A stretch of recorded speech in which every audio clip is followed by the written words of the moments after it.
Hello, everyone, and welcome to the After Show, a podcast related to all things Jeopardy! I am your host, Jeric Brual, and joining me today are two former Jeopardy! Champions. Kristin Donegan, who finished as a semifinalist in the Jeopardy! National College Championship, or JNCC for short, and her sister, Ciara Donegan, a one-day Jeopardy! Champion in Season 38. When it comes to winnings, Kristin earned the semifinalist prize of $20,000, while Ciara earned a total of $29,601. The following conversation will include spoilers for both the JNCC and Ciara's episodes, so if you haven't watched the Donegan sisters in action, I suggest you watch their episodes first and listen to this podcast later. We hope you enjoyed this episode of The After Show. Alright, why don't we start with introductions, your name and how you finished on Jeopardy! Hi, I'm Kristin Donegan. I was representing Carnegie Mellon in the Jeopardy! National College Championship. I won my quarterfinal, but then I lost my semifinal in a tiebreaker. Hi, my name is Ciara Donegan. I was on just regular syndicated Jeopardy! I played on March 24th, and I won that first game before then losing in my second game. Awesome. Now, for those who don't know, Kristin and Ciara are twins, so it would be a shame if I got through this podcast episode without first asking who was born first. Me. I am 9 minutes older. 9 minutes older. Okay. Were you born in the morning, evening? It's like 1-something p.m., right, Ciara? Like early afternoon, I think. Yeah. Early afternoon. All right. We don't have it memorized. I feel like most people, at least twins, do know it. I have it memorized. You do? Yeah. 1:47 p.m. for me. Well, you were vague and you said early afternoon, so I thought maybe you didn't know. Well, I'm glad we got that clarified. I wanted to confirm if you two currently hold the record for the shortest amount of time between two siblings appearing on Jeopardy! And with the surface level of research I did before speaking with you today, I think that might be the case. The closest siblings I could find were Ariana and Larissa Kelly, who appeared on the syndicated show 111 days apart from each other in 2008. Kristin and Ciara, you two appeared 37 days apart from each other's first episodes, which leads me to ask, should we expect any more Donegan family members on the show soon? I'm probably not able to reveal that. I don't want to hurt anyone's chances of getting on the show by revealing if they're how they are doing and trying out. Okay, so moving on. So usually when I have guests on the show, I like to start with the present by talking about everyone's watch party experience and then sort of work backwards and talk about the journey of getting onto Jeopardy! I'd like to start with you, Ciara, since your episodes aired most recently. What was your watch party experience like? You mentioned on the show that you're a student at the University of Maryland at College Park, so did you have a campus watch party with your friends, or did you keep it more low-key with just your family? Yeah, so I was actually on spring break when my episode aired, so I couldn't really do any kind of campus watch party. I actually found out from one of my professors that, on Friday before spring break ended, he was talking with people about, if I had won again on Friday. He was talking about getting a watch party on Monday if I was still on the show. So that would have been fun. But yeah, since I was on spring break, we held a watch party. It was actually the same place that we held Kristin's for people in the area. So Kristin wasn't actually at that watch party we had for her. But it was at this bar in the area. We had a lot of my parents, friends and coworkers, family members, and then I had some of my own college friends come up. But yeah, so we had a kind of big party for my first episode. There was only a day's notice for my second episode, so we had a much smaller thing. I actually just watched it at home with my parents and then had a Zoom call with a couple friends where I hopped in during the commercial breaks to talk about it. As a follow-up, did your friends know Kristin was previously on the show not too long ago? And if so, was there some expectation that you'd either do as well or win more games than her? Yeah, so I told them about it. Most of my college friends, they've never met her, so they knew she was on, and some of them did watch. I've met half of your friends, I think. I guess. I mean, I have more friends than just the ones you've met. I don't know if they really had an opinion on if they thought I'd do better or worse than her. One of my friends told me, and I did not reveal anything to her, but she said she thought I wouldn't win. Another friend actually said she thought that I would win one game and then probably not win another, so she got it right. But I think I did my best to like keep a poker face and not reveal anything about how I did. I had like the opposite, where in like class the day my first episode aired, people were saying to me like, "Oh, Chris, we like bet you're gonna win," and I'm like, I can't say anything. Now, Kristin, I think when your episodes aired, you held 2 on-campus watch parties at Carnegie Mellon, one for your quarterfinal and one for your semifinal. Is that correct? Yeah, I was able. It was hard. It was a little hard for like the university. They had a little bit of trouble getting something together for the second one because not only was it a little last minute, it was also a Friday, and like I think like after Friday at 5, like the costs to the university of hosting something like that goes up by a lot. But they did manage to pull it off. So yeah, it was the same like room. I believe it's the biggest auditorium on campus, and yeah, we rented it out for both nights. Yeah, that was actually going to be like the second part to my question. When Liz was on the show last episode, she mentioned that her finale watch party was open to the entire student body, some who didn't even know what was going on, but came anyway for the free food. Was your watch party a similar case, or did you just book a room and invite whoever wanted to come through and support you? It was similar, but we did not have free food, sadly. Ooh. I think I don't know, maybe if I made it to the finals, they would have went all out, but they did not. Too bad. Free food is a great way to get college students to come to something. I was still surprised by how many strangers came. Like, it was weird. Like some of my like close friends, were busy. Like one of them had one of my friends had a night class during my first episode, so she couldn't come. But then like random strangers I did not know at all came. So I guess they were just like into Jeopardy. I was just surprised by how many people I'd like never seen before were there. Moving on from watch parties, I want to take you both back in time for my next question, which is a short and simple one. Why Jeopardy? Were you always a curious student? Do you have a history in competitive trivia? Tell us essentially when your quest for knowledge began. I mean, I think both of us will probably have pretty similar answers to this, which is, we've always been fans of trivia. Like, I don't really remember a time I didn't like doing it, but like in middle school we both did Quiz Bowl, where we just kind of competed against like other local middle schools. High school we both were on It's Academic, so that's I guess for anybody that doesn't know, that's a local high school just like kind of public access TV show. There's a Baltimore version and a Washington DC version, so we were in the Baltimore one. There's also a Northern Virginia version. I thought that's just part of the DC one. No, because remember the winners of all 3 leagues go up and go in that. Oh, yeah. I forgot about that because we've never gotten that far. Yeah, we did It's Academic in high school. And then I got to college. I went to one meeting of Quiz Bowl and I never went back because I didn't like it. But so, like throughout college, I've just kind of, like watched Jeopardy casually. I'll just do like trivia online sometimes. And yeah, Jeopardy, I guess, has always been something I've wanted to do. So I was kind of surprised that I got on this young. It's funny you mentioned Collegiate Quiz Bowl because that's exactly the same experience I had when I went to NYU's first Quiz Bowl meeting when I was a freshman. I was interested in trivia and I went to that first meeting, and it was a very unwelcoming atmosphere. They just jumped straight into like practice as if it were just any other meeting, and they didn't bother having any sort of presentation or any way to entice new students or freshmen to join the club. So I just didn't really like that atmosphere, and it sounds like you had pretty much the same exact experience. Yeah, and I remember I think I was only like one of 3 people who actually showed up to that meeting, and the other 2 were like 2 guys who were probably like juniors or seniors. They'd been there for a while, and they just like jumped right into doing trivia. And I remember half of it was like art history trivia, and I was like, I don't know any of this. I am not having a great time, and I never went back. I also had like the same experience. I think I went to like 2 meetings ever of CMU's Quiz Bowl. Part of the problem was that they met at like 7 p.m. on a Wednesday, which is like the worst time for a club meeting. It's very inconvenient. And then also I think there was only maybe like one other girl. I got like the vibe of it being like a boys club. I got that. And then too. I remember they were also not welcoming.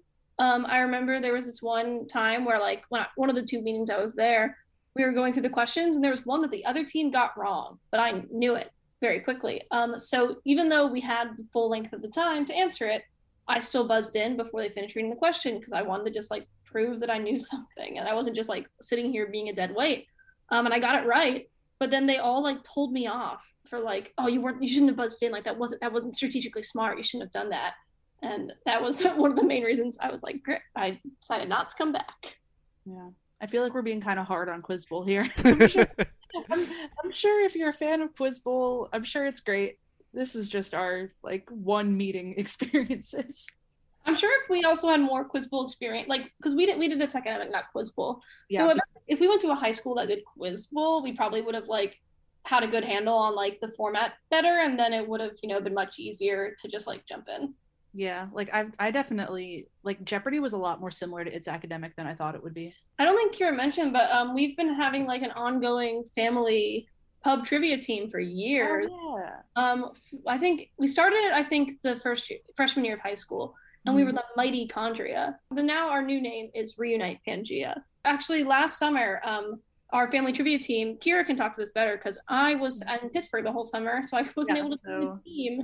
Let me cut in and explain that, I guess. But yeah, we do trivia at this local restaurant nearby. It's an interesting team because it's me, my parents, and my dad's coworker. So I'm like, it's a really interesting vibe. But I mean, we make a pretty good team because we were like way ahead of everybody else to the point that like we could have skipped a game and probably still been in the lead with like the number of points we had. But anyway, we made it to there's like a local tournament afterwards with the winning teams from like other trivia locations. And I remember I couldn't go. I don't remember what I had. I think I had like an orchestra thing that night that I like absolutely had to be there for. Oh yeah, I had to run auditions, and I ended up actually being there for like 20 hours that entire weekend, so I couldn't miss it. But yeah, I missed the tournament. We did not win. So for all we know, if I had been there, we would have. Who's to say? Maybe I was the factor that made us, or my absence is what made us lose. Who knows? I gotta say, those team names, Kristin, you rattled off earlier are really good. The Mighty Chondria, Reunite Pangea. I love those. I have to give credit where credit is due also. The team name Reunite Pangea was inspired by my friend Ellie. She got me a t-shirt for my birthday that has a picture of Pangea. And yeah, it just says Reunite Pangea because I am a geology nerd. Now, before I ask my next question, I'd like to give some of our listeners a bit of insight on what the Jeopardy audition process entails. As of recording this episode, to get on Jeopardy, you need to pass 2 knowledge tests, a mock game of Jeopardy, and an interview. The first step requires you to go on Jeopardy's website and take what's called the Anytime Test, a 50-question exam that you can take on any device at any time of day. However, you are only allowed to take this test once a year. If you pass the Anytime Test, you'll be invited via email to take a second knowledge test over Zoom. It's practically the same as the Anytime Test, only this time you're given less time per clue, and a proctor is present to prevent any cheating. If you pass the second knowledge test, you'll be invited via email to the last phase of the audition process, the mock game and interview. The purpose of the mock game is to see if you're capable of following directions and keeping up with the pace of the game, while the interview is, to put it quite bluntly, a personality check, making sure that up until this point you're not a complete robot. Afterwards, you're in the contestant pool for the next 18 months. If you don't receive a call or text from one of the contestant producers within that time frame, you're then allowed to restart the audition process, starting with the Anytime Test. The previous JNCC contestants on the show have shared similar audition timelines, but for our newer listeners, Kristin, could you tell everyone how you eventually came to be on the show? I actually don't remember what day I took the Anytime Test because, it wasn't like something I put in my calendar. I think it was like early 2020. And then I did my second test, like one of a proctor, on December 15th. And then my mock game was on January 20th, 2021. And then, the whole kind of spring, summer, didn't hear anything back until I finally got a text from John on September 15th that was like, hey, are you free to call the next day? Ciara, does your audition timeline completely overlap with Kristin's, or was there some slight differences? So I actually took the first test before they even had the Anytime Test. So I'm guessing Kristin did too. I probably should have interrupted and said that. But it was when they had like 3 dates and you had to sign up for them. So that was January of 2020. Then I actually got an email at some point, I think over the summer maybe, or like early fall, about doing the like second test over Zoom. And I actually missed the email and I didn't see it until probably like a couple weeks later. So I sent like a panicked reply. I was like freaking out, like, oh my God, I'm so sorry I missed this. I've had so many emails coming in with like everything moving online. Is there any chance I can still audition on another date? And they replied saying, can you do like October 7th or something? And I, for some reason, replied saying, I have class. Is there another day I can do it? I should have just skipped class. Like, I don't know what I was thinking. But luckily they did get me in, which if you've seen my second episode, I remember I talked about it. That was on my 21st birthday.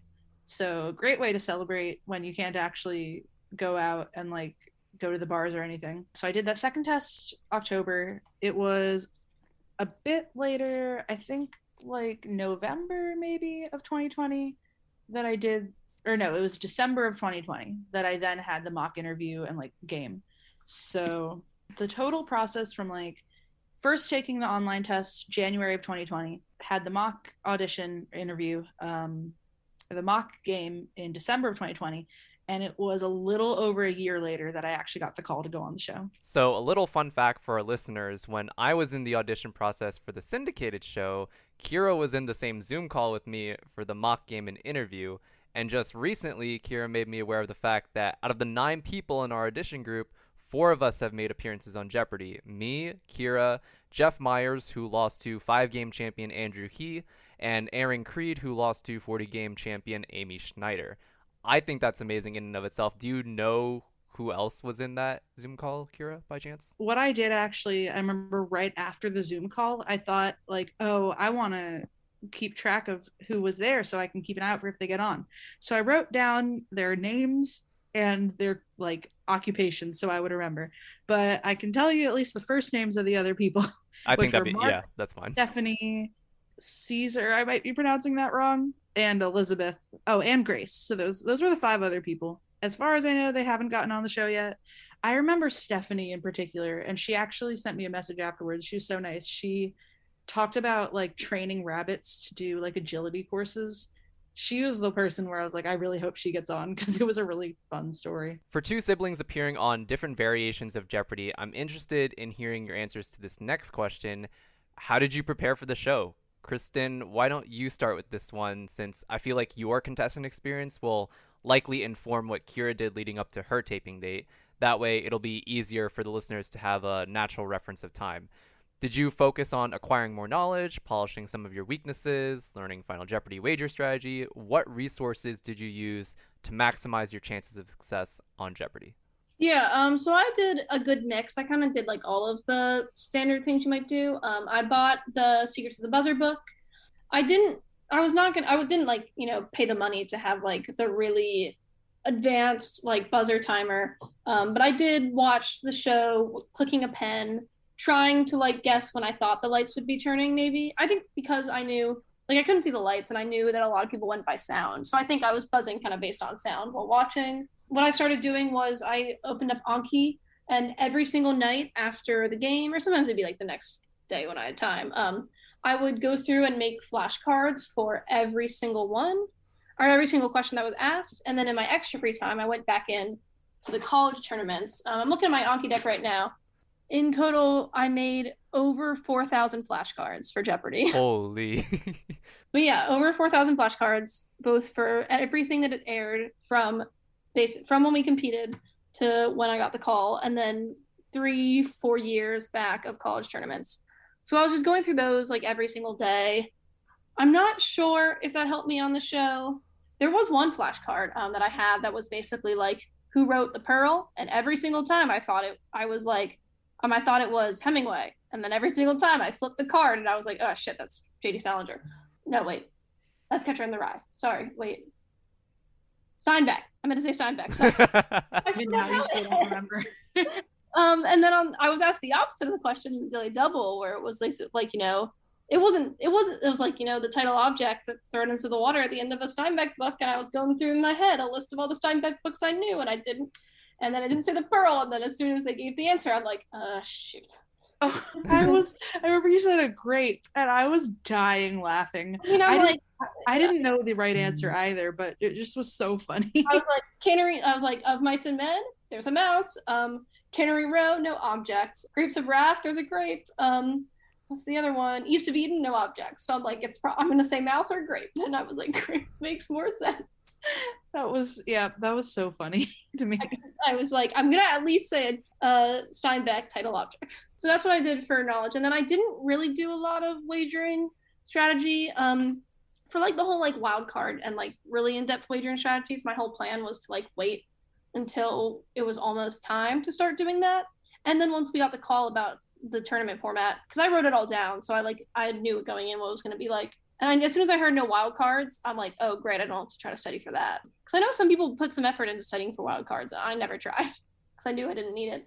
I did look at really the only thing I knew about betting was like if you're in first, bet to cover. Yeah, I read online that in the event that we did have wild cards, the safest amount that you could qualify in at least the college setting I read was 13,000. So that's probably the score you'd probably have to aim for if you're ever in a tournament for wild cards. Yeah, statistically, 13,000 is like the safe bet to like get it. I forget where I read that. Probably the Jeopardy fan or something like that. But yeah, 13,000 was like the likely range that you'd be able to move on as a wild card. Ciara, how about you? Did you do anything different from Kristin, or did you do anything similar? Yeah, so I had about a month in between when I got the call and when I flew out. So in that time, I honestly probably didn't study as much as I should have. Like I've never had good study habits my whole life.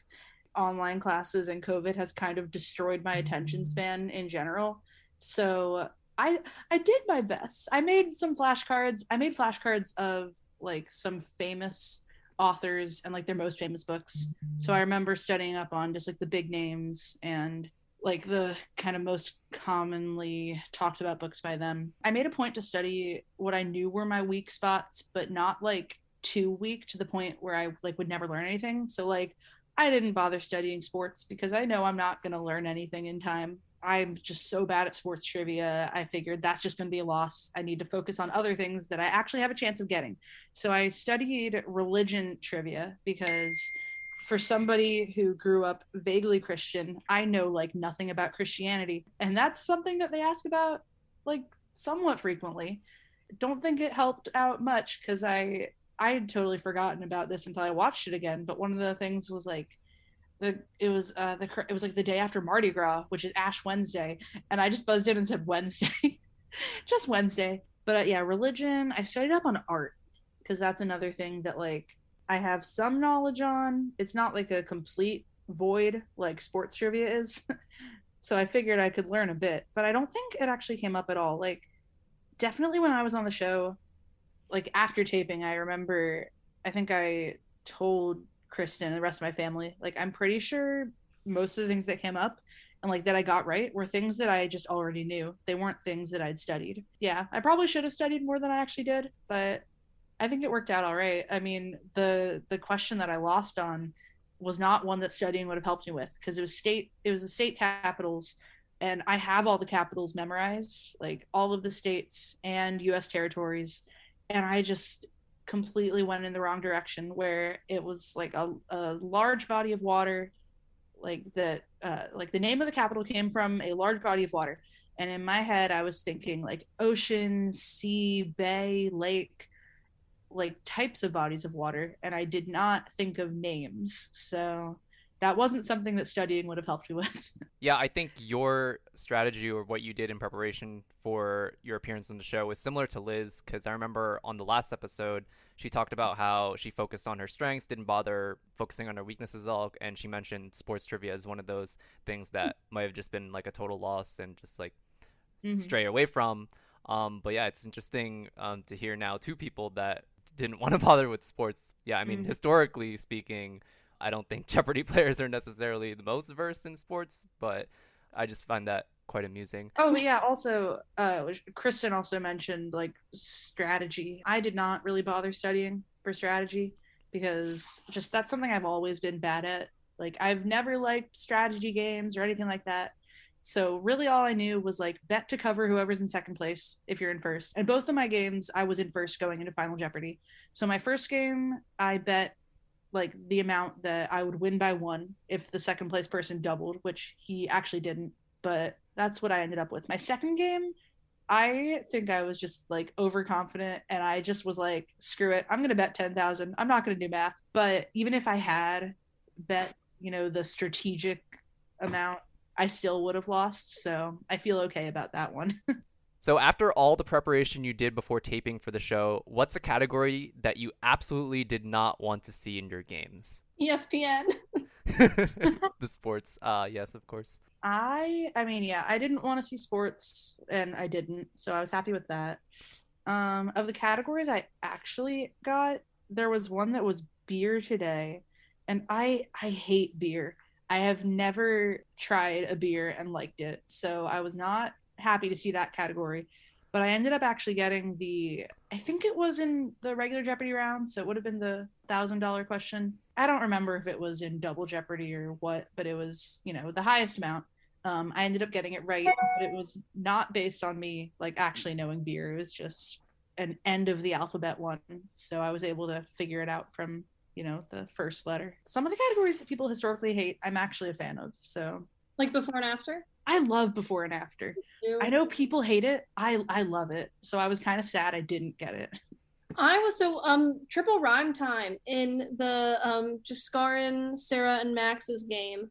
I think I knew like all 5 of those, and I was like, I really want triple rhyme time. It was such a fun category. Yeah, I like the wordplay categories as well, including before and after and rhyme time. And it's funny you mentioned beer, Ciara, because for anyone that gets on the syndicated show that's under 21, I feel like Potent Potables, which comes up quite frequently on Jeopardy, would be a little hard for someone who's under 21, unless you have experience with a fake, of course. But like, yeah, that's definitely a blind spot that people who are young gotta watch out for. Conversely, what's a category that you felt the most confident in, and did it appear in one of your games? I got mythology. I was so ready for that. I ended up getting one of them wrong though, with just like a stupid mistake where it was Jason's ship, and I knew it was the Argo, and I accidentally said Argonaut. So my bad for that one. The rest of them were all like, everybody our age knows mythology, I swear, because we all read Percy Jackson. I'm always like surprised by like how little our parents know mythology, because of Percy Jackson, I think it is just like one of those things that like people our age know. If you like to read, you know it. So yeah, when my parents don't know any mythology, or when our parents don't know any mythology, I'm always surprised. Yeah, I was hoping I'd get a category like, because they, occasionally have like video game ones, or sometimes they have ones about like musical instruments, and I figured I'd do pretty well with those. But yeah, didn't get anything like that. Kristin, what about you? Of course, anything science would have been ideal, and I actually I got anatomy and chemistry in both my games. I didn't do as well in anatomy as I would have liked. And then chemistry, I had the potential to sweep, though Emmy outbuzzed me on just one of them. But I knew all of them, and I felt really good about that one, because even though I'm a bio major, I also, like at CMU, bio majors are practically chem majors for our first 2 years, and I really like chemistry, and I miss it. I haven't taken a chem class in a while. Now let's fast forward to taping day for both of you. Late November 2021 for Kristin and late January 2022 for Ciara. You both played 4 different people across 2 games. For Kristin, they were Sebastian, Anna, Liz, and Emmy. For Ciara, they were Tim, Omar, Jackie, and Nicole. Before you all stepped up to the podium, did you have any first impressions of your competitors? Were you able to size them up before you played against them? Or did you focus more on yourself and the game at hand? So, as you know, Jeric, we were day 2 of quarterfinals, and because we had, oh God, how many were 18 of us? Yeah, 18 of us plus the alternates in the Wheel of Fortune studio. So there was like a stairwell in the middle. So we kind of put ourselves into 2 halves of the room, and there was the loud half and the quiet half. And me and you were on the loud half. Then Sebastian was also on the loud half. So he actually was sitting, because, with COVID, I think we all had like 3 chairs in between us. So, but he was like practically next to me. He was right behind me, I think. So when we were yelling out answers, like I heard what he knew and I heard what he didn't know. So I knew I thought he was pretty good. But I also knew that every single time anyone got like a daily double, every single time he was like, you need to bet it all. So I'm like, oh, Sebastian's going to get bet big. So I knew that coming in. I knew he was good and knew a lot. And I also knew he liked to make big wagers. And then Anna was on the other side of the room. So I kind of had no idea what to expect from her. And then she was really good on the buzzer. I think I had like 20% in this first round of that game on my box score for buzzing. So I made up for it in the second half. But yeah, so that was also really helpful with final, where it was kind of scary. I didn't realize it until watching the game and seeing everyone comment online. But if Sebastian bet conservatively, he would have won because we both got it wrong. But luckily, I knew what he was likely to do. He didn't bet as big as I would have maybe expected, but he bet big enough. And it worked out for me, and I won. Going into the semi, I hadn't really spoken to Emmy that much, but Liz was kind of one of the first friends I made. I think talking to Liz, I knew that she was really into pop culture. And then Emmy was a history major, so I knew that much going into the game. And also I knew they were both winners. So that said something about, that they had what it takes to win a game. Ciara, how about you? Were you able to talk to Tim, Omar, Jackie, Nicole beforehand? Were you able to get any ideas of how they would play, what they were good at? Really, the only chance we got to talk to people was when we were out on like a bathroom break or at lunch.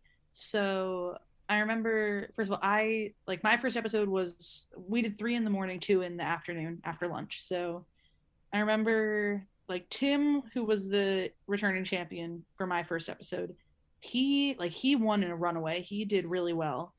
And I honestly don't remember like being scared at all because of that.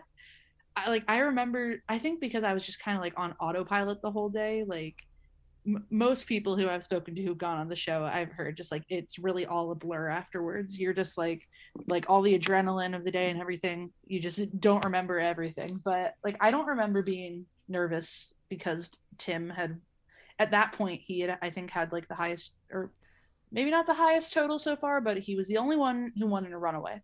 And I don't remember speaking to Tim that much either, like at lunch or anything. I did talk to Omar a bit at lunch. I think I remember he actually sat next to me. We were all like distanced apart, but I talked to him a decent amount. But my second day, I had Jackie and Nicole. I talked to Nicole. She was great. She was nice. Everybody was so nice. But Jackie, I don't think I talked to once. She was really quiet. But yeah, I honestly did not do a lot to size up my competition. I think because we also just like, you guys were all the kind of like group of college kids. You like got to hang out like outside of stuff, and you were all kind of like, just like one big group. We were just like all the people called into Jeopardy that day. We didn't really have as much of a like cohesive group to the point that I could really size up my competition. I mean, we have a group chat now, so but at that point in time, yeah, I didn't really know a lot about the other people there. Ciara, you were kind of getting into it already, but my follow-up question for you was, are you still close with your taping group or stay in touch at all? Do you guys have a group chat of some sort? And it sounds like, well, you just said you do, but how often do you guys talk? I mean, I know the JNCC group chat has kind of died down a bit ever since the tournament has aired, but how often do you guys talk? We did not stay in contact at all for a while. Like, I remember I followed Finn on Instagram, and like that was it. And I don't even use Instagram like at all. So I didn't really stay in contact with anybody. At one point, I think maybe like a couple weeks before our episodes aired, Omar, who got second place in my first game, he found me on Twitter. So we then like followed each other. And it wasn't until like, I think a few days before the episodes started airing that we managed to like find other people on Twitter and start a group chat. But we're like Jackie's #1 fan club now. This whole week, like whenever she's been winning, we've just been inside our group chat cheering for her and everything. But yeah, so I mean, it's only been a week. It's been less than a week since our episodes, finished airing. It feels like it's been longer. But so I'd say we're still pretty active in the group chat. You guys rooting for Jackie sounds exactly how we were in the college contestant group chat rooting for Finn. We were like posting lots of support, and it was just great getting to see him play. Okay, so getting back on track. Ciara, one of the biggest talking points following your win against Tim and Omar was your insane buzz percentage revealed in the official box scores. So get this, everyone. Ciara's buzz percentage, or the ratio of clues Ciara managed to answer versus the number of attempts she made to buzz in, was 80%. And between both of her episodes, her buzz percentage was on average 75%. Knowing this, I have to ask, what was your preferred buzzer hold? And did you buzz in based on the lights surrounding the clue board or the inflection of host Ken Jennings' voice? I held my buzzer just like in my right hand, thumb on top. and just like my left hand kind of underneath that. So I know most of the super champs of the past have said they do sound, and I think like James Holzhauer is like the one exception where he did lights. I also did lights. I found that to be a lot better for me. I actually, like, when we did our practice rounds in the morning, I am pretty sure I did like really badly. Like, I only remember getting in maybe like twice before other people. So I was like totally surprised when I actually started getting in really fast in my actual game. I don't think I did anything like that different. If anything, I did like what most of the really good champions don't do, which is I based it on lights. But some people have drawn, like, they've mentioned the fact that I guess I would call myself a gamer. I hate saying that, but I play video games, and I wonder if that might have helped with like reaction time. Who knows? I should clarify for our listeners who might not know, when you're playing Jeopardy, you can't buzz in while the clue is being read. You can only buzz in after the clue is read in its entirety, or else you risk being locked out for a quarter of a second. Some contestants prefer to buzz in based on sound when the host is finished reading a clue, while others prefer to buzz in based on lights, which you don't see watching the show from home, but they surround the clue board and act as a visual cue for contestants to buzz in. So moving on the topic of hosts, between the two of you, you've been able to meet both of the current hosts of Jeopardy, Kristin in the JNCC, hosted by actress Mayim Bialik, and Ciara on the syndicated show, hosted by Jeopardy Greatest of All Time winner Ken Jennings. While the time that we as contestants get to interact with the host is quite brief, could you share with everyone your experience with your hosts and perhaps some of the differences in their hosting styles? We didn't get to interact too much with Mayim, because we were filming so many games a day. Like, they were really just, trying to usher us along. There was people on day one, quarterfinal day one, I know, got to interact with her when the TV broke. I remember that. But we didn't get to talk to her a lot. When they were setting up our tiebreaker, we actually did have like a really long time. I think it was like, time, there's no clocks. I don't actually know how much time passed. And I know, like, I was doing a lot of, like, kind of like jokingly teasing Liz, like wishing her good luck, but being like, but not too much luck and stuff like that. And then Mayim she was like listening to us. Like, we weren't chatting with her, but she was overhearing, and she did call me sassy at one point. Oh my god, that's funny. Ciara, any fun anecdotes about Ken when you were taping? I mean, yeah, we didn't get to talk to him that much because he kind of like came out on stage pretty shortly before we started filming, and then like left after the episode was done. But I remember at one point, I think in my first episode, I don't remember the exact situation, but like we paused a bit, I think around when we were filming like the anecdotes, like the interview. And I just remember him making direct eye contact with me for like, I swear to God, like 30 seconds straight. And like, he just did not say anything, just like stared at me. And I was just kind of staring back like, hello, I don't know what to do here. This is like the greatest Jeopardy champion of all time, just like staring me dead in the eyes. He probably just like zoned out. And probably. It was very funny though. Or maybe you shared a moment. Yeah, I think we made a real connection there. Aha, I see what you did there. Oh, connection.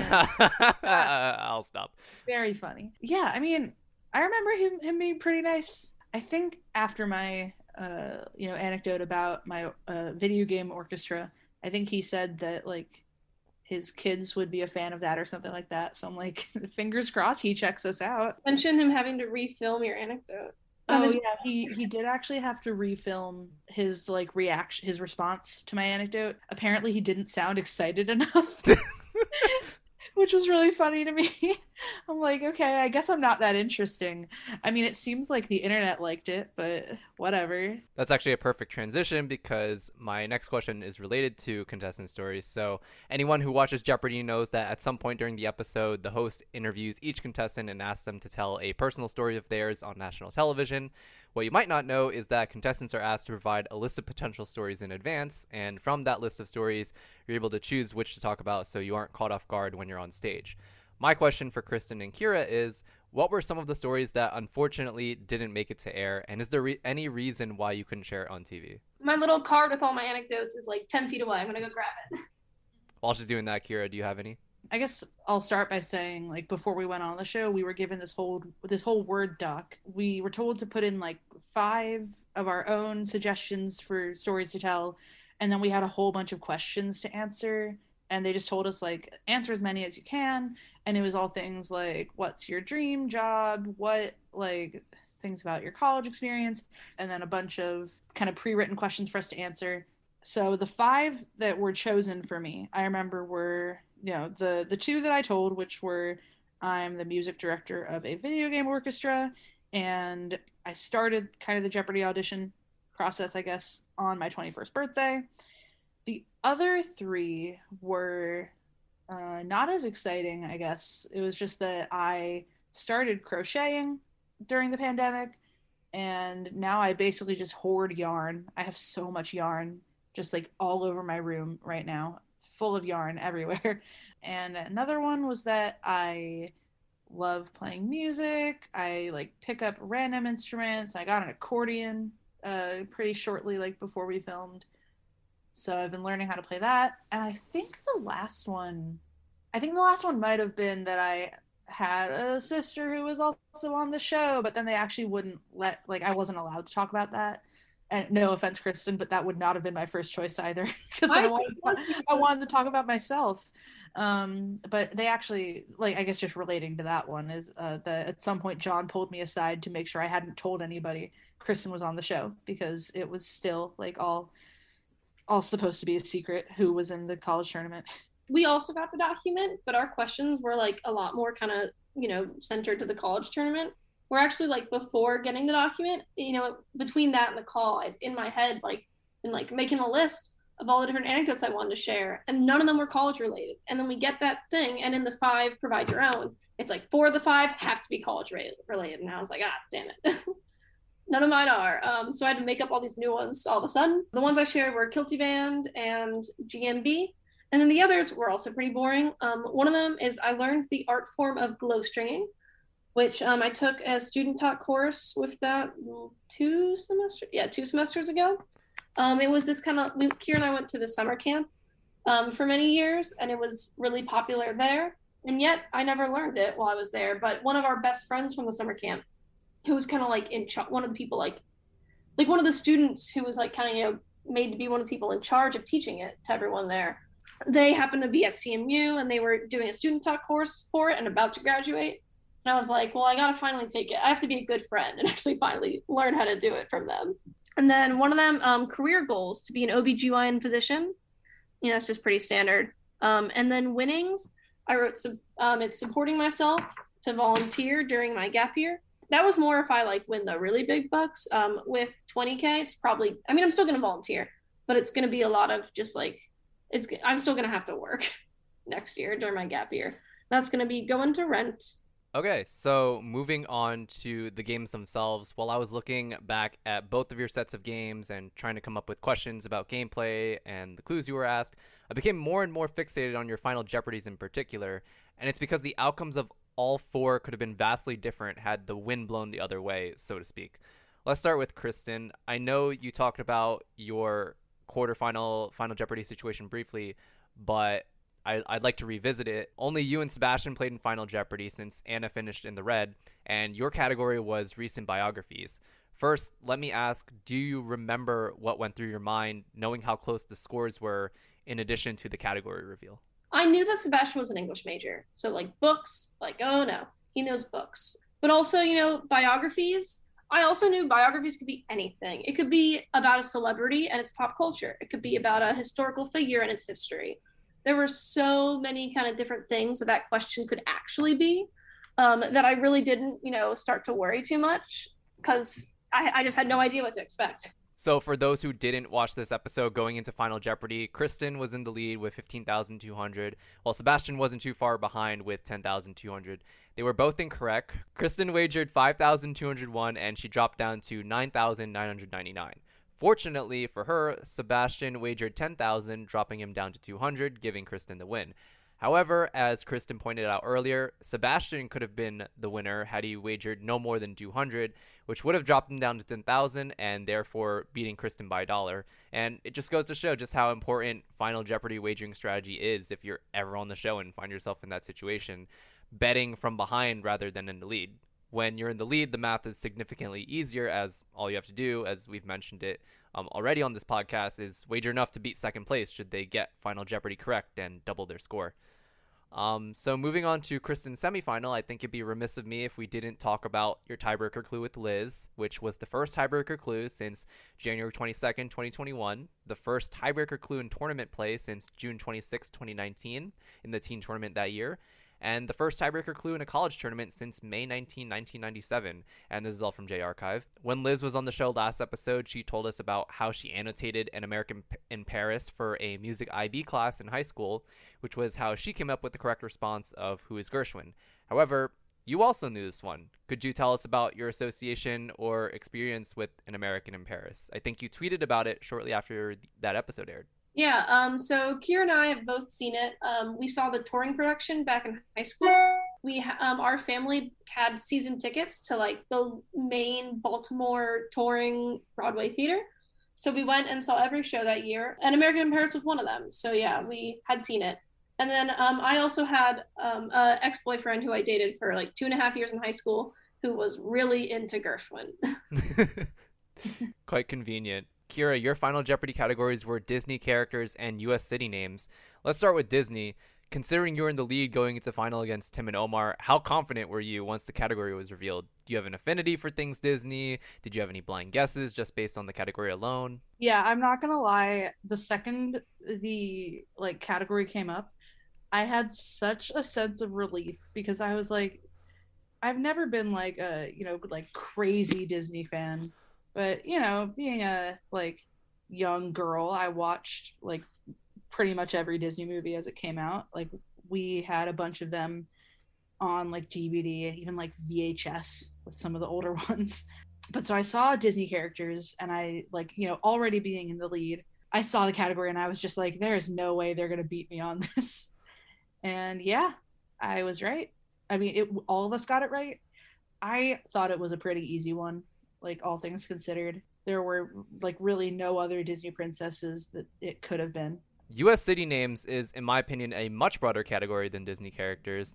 Where does geography rank for you in terms of your specialties? And can you recall your thought process again during those 30 seconds you had to come up with a response? For betting on that one, I bet pretty high because I'd say I'm pretty good with geography.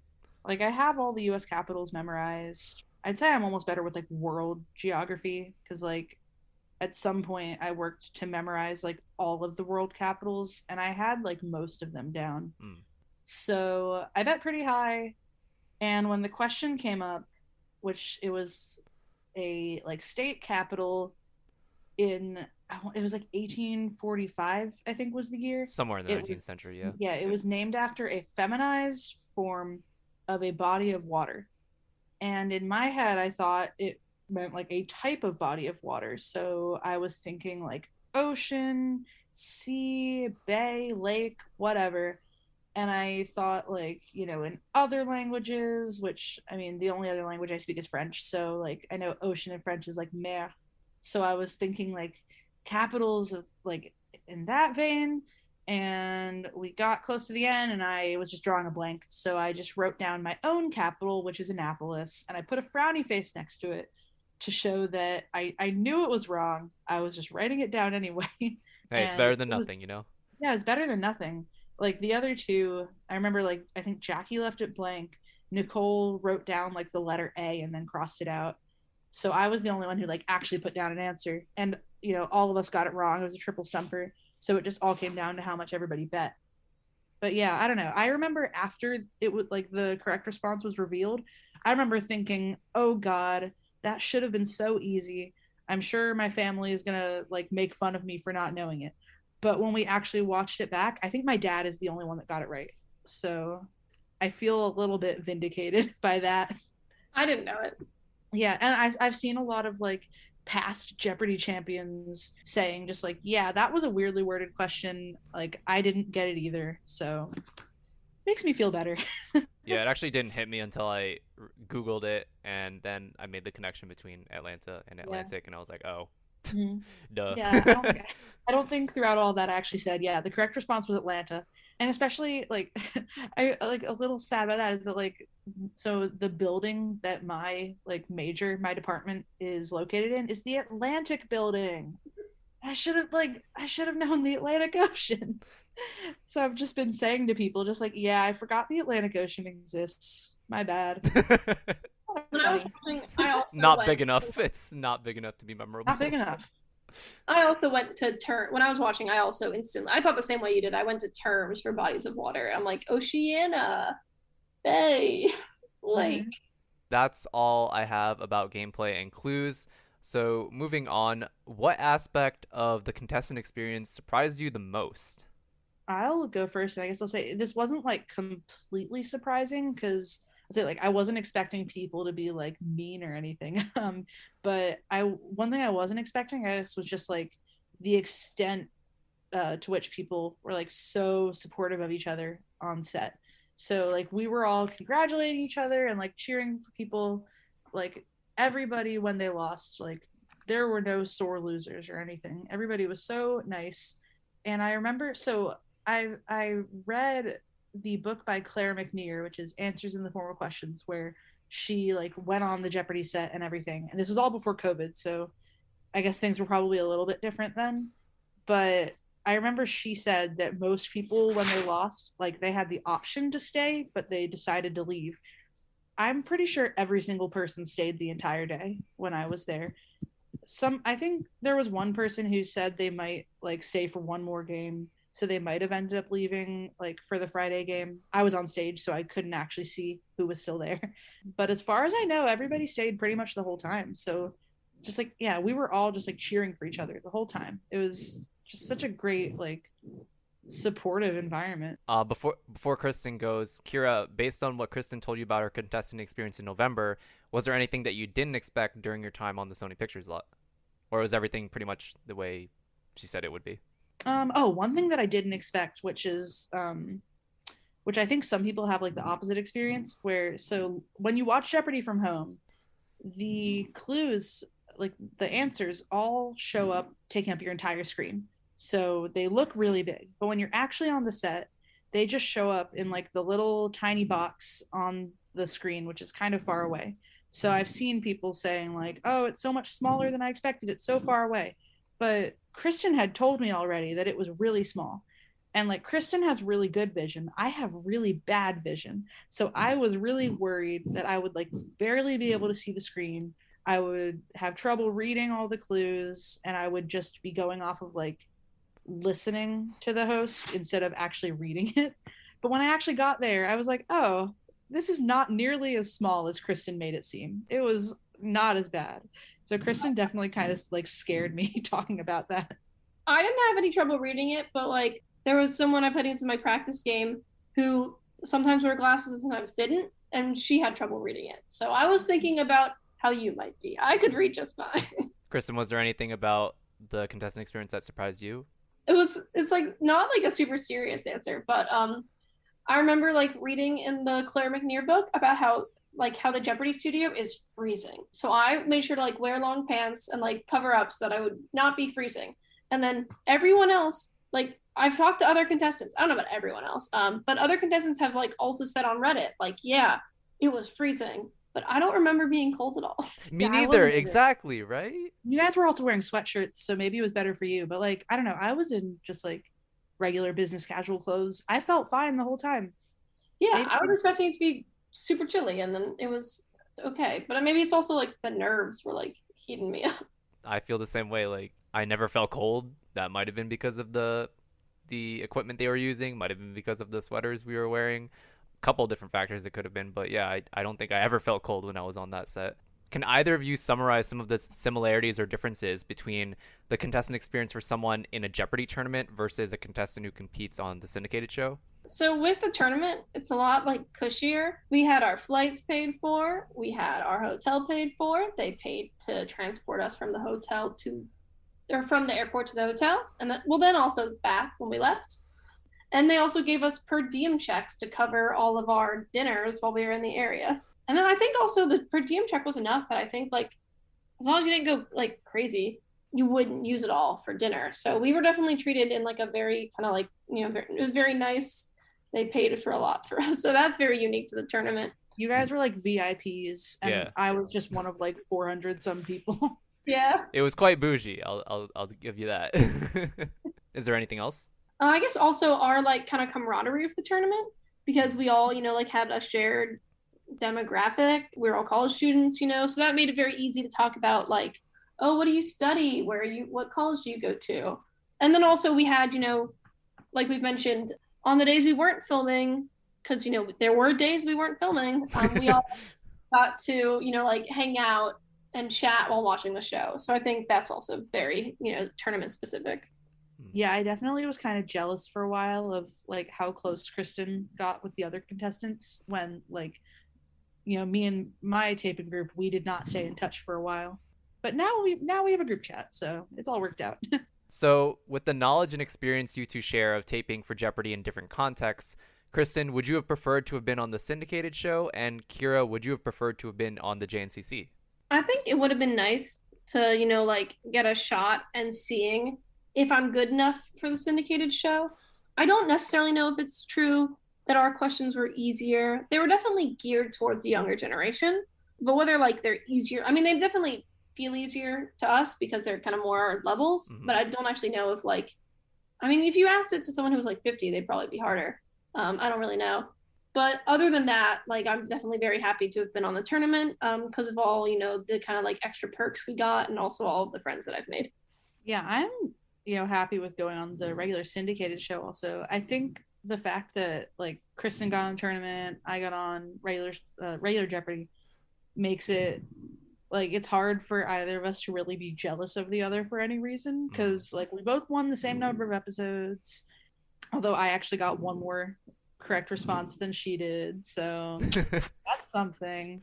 But Kristin had like the whole tournament experience also. I don't know, I think because we just had like different experiences, I think it worked out pretty well. It also seems like pointless to compare when you can't change it. I'm not going to come out and be like, oh, I really wish I was on your show instead. Yeah, like I had a great time recording the way I did, so maybe it would have been cool to be in if I had also gotten on College Jeopardy. But yeah, I'm happy with how things went. Do you have any fun behind the scenes stories you'd like to share with our listeners? Maybe things they didn't get to see when the cameras weren't rolling? Something funny that happened to me during our semi, because I already mentioned it took a really long time to film because we had to break for the tiebreaker. But there was also like an extra 10 or so minute break because in the little hidden break that we had that was edited out, we have those little water bottles that recently people have there's been some moments recently where someone accidentally takes it out during the credits. But I was drinking my water bottle and I accidentally spilled it all down the front of my shirt. So what they did was like wardrobe took me aside and like there were all these people surrounding me and like they were like having these little fans, and then someone had to run and go to like the hair department and grab a hair dryer, and they were just like all trying to dry this water off me so that I wouldn't have to go on set with like a clearly wet drip all down my front. And I was super embarrassed about it, but they told me that it also happened to Amy, so that made me feel a lot better. Oh man, that's great. Ciara, do you have anything similar? Yeah, anything that I haven't already said. One kind of interesting thing that I guess worked out in my favor that happened was, so in my first game, we had two categories that just like verbally sounded kind of similar. So there was fast cars, or wait, no, sorry, it was classic cars and fast facts. So they both had kind of the same like vowel sound, I guess. So at one point, Tim, the returning champion, said like classic facts for 800 or something, and they thought he said fast cars. The one that they thought he said was actually the Daily Double. So they pulled it up, and I remember they like immediately stopped the game. They told us all to turn around so we couldn't see the screen, and what they did was basically just shuffle around where the Daily Double was. So after like a couple minutes, I don't know how long it was, they turned us back around. We ended up doing the clue. I think they actually had Tim re-record and say like fast cars, the category they had pulled up, so that it would look like that was what he meant to say. And they pulled up the clue and we just like buzzed in like normal. And then I said a different category and I ended up finding the Daily Double. So I feel like I kind of stole it from Tim, even though he like found it by accident. And I had another funny thing, I guess, was when we were putting in our wagers for Final Jeopardy for my first game. Omar, who was to my left, he kind of said quietly, like, this is the most money I've ever bet in my life. And I said, this is more money than I have in my bank account. And I remember one of the crew members telling us to be quiet. So that was just kind of funny to me that both of us, I guess, kind of gave away that we were making big wagers. I don't know. It didn't really affect anything for me. I mean, I had that during my semi where, like, I think strategically, I think the ideal wager would have been me and Liz did it all like we did. And I think Emmy should have bet all but one. So that if it was a triple stumper, she would have gotten fourth place, you know? Mm-hmm. When we were, like, about to start making our wagers, I'm like, so we all know what we have to do here, right? And that was really, I shouldn't have said that. Shouldn't have said it. I don't think it affected how they wagered. I think we did all know what we had to do there. Mm-hmm. But I was a little like, I realized later, I'm like, oh shit, like, would Liz have in any way not bet at all if I didn't say that? But no, I'm pretty sure she would have. Well, it made it very exciting to watch. So It did. My next question was, or is rather, have you read any messages or reactions from randoms in social media? And if so, do you mind sharing some of the more memorable ones with our listeners? I can say that I've pretty much entirely seen like a pretty positive response, which I think was pretty cool. People seem to really like my anecdote, and I think the fact that I was like younger than everybody else, the only other person my week who was younger than me was Finn, because he's like a sophomore in college. We had a pretty young week all around because Mihir and Nadej were both pretty young too. But anyway, people seemed to like me, so that was cool. I made just like one like random tweet just of like my own thoughts on something, and it got like 200 likes, and I'm like, oh, people are paying attention to me now online. I don't know how I feel about this. But one of the only negative things I saw, which was so funny to me, I can tell you exactly what the tweet was. So I don't know how you are with like cursing on this podcast. No, you're fine. You go for it. Somebody said, "This bitch Kira's jacket looks like Steve Harvey the first season he hosted Family Feud." And that is the only tweet on their entire account. And it is so funny to me that it's like, this is the only thing they've ever said is making fun of my blazer. Like, wow. Okay, thanks. I guess it was a little too big. I don't know. And like the fact that the only negative things I've seen were like 2 or so people saying my blazer is too big, like I'll take it. That's pretty good. Not much was said about me. My first game, all the attention was not on me, you know. It was on someone else. Yeah. So I didn't like, I think at the beginning of the game some people found some stuff about me and it was all like polite and nice. It wasn't that weird or funny. And then in the second game there's one guy who like made fun of us for not knowing. He was like, they don't even know what NATO is. We all know what NATO is. I got 3 out of the 4 words right in the acronym. I just missed one. But like he got 15,000 likes. Yeah, he was like, what does this say about the state of like college education? I'm absolutely like, nothing. So you knew every single thing on College Jeopardy? Like you got all of them right? Sorry and also like, you know, NATO was slightly more in the news when it aired than when we filmed. Yeah, that was really the only mean thing.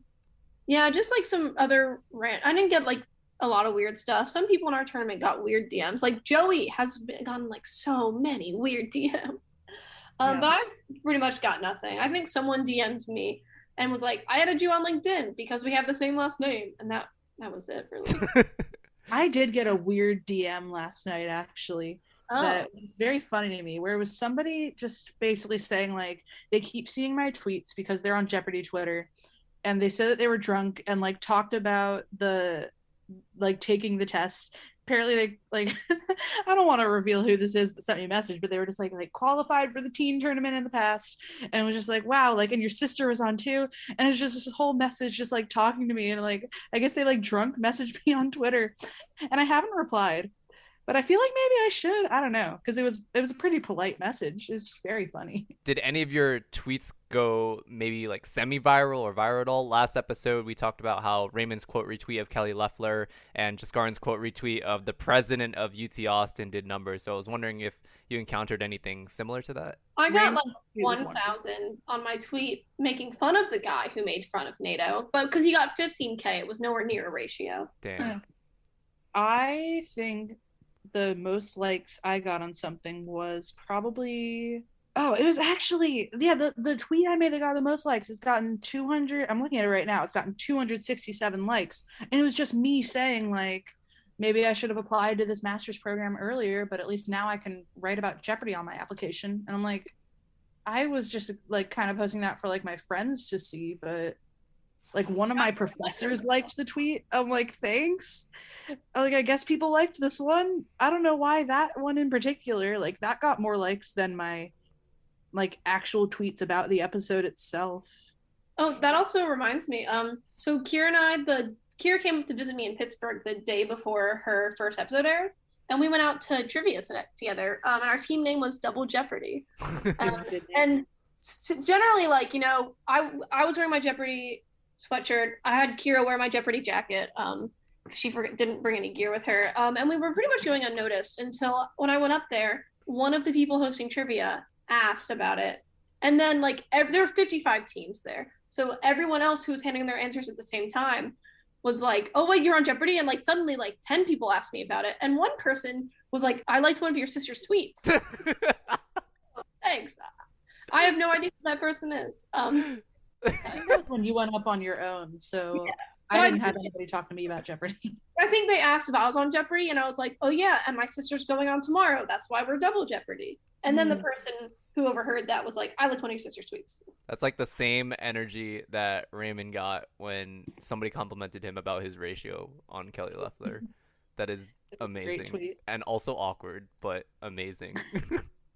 I had one tweet also get kind of like a lot of likes, and it was my retweet of the Jeopardy fan like Twitter account saying that Kristin got 41 correct responses throughout her time on Jeopardy. I got 42.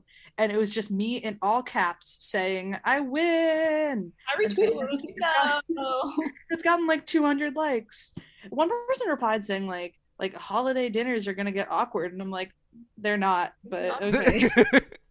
Ciara, I'm never going to forgive you for answering one more question right than me. Yeah, we're going to become estranged now. We're never going to speak again. It's very sad. This is the last time we'll ever speak, actually. Ever since Jeopardy alumni, I've been following me on Twitter. I think before the tournament, I had like less than 300. Now I have like 500, which is mostly just people who are fans of the show or have been on the show, which has pressured me to tweet stuff other than what I usually tweet, which is about either anime or video games. So it's definitely forced me to, quote unquote, up my Twitter game a bit and shit post less. But I did tweet a disclaimer saying that if you're not into that, just unfollow me. I mean, I'm just here, you know.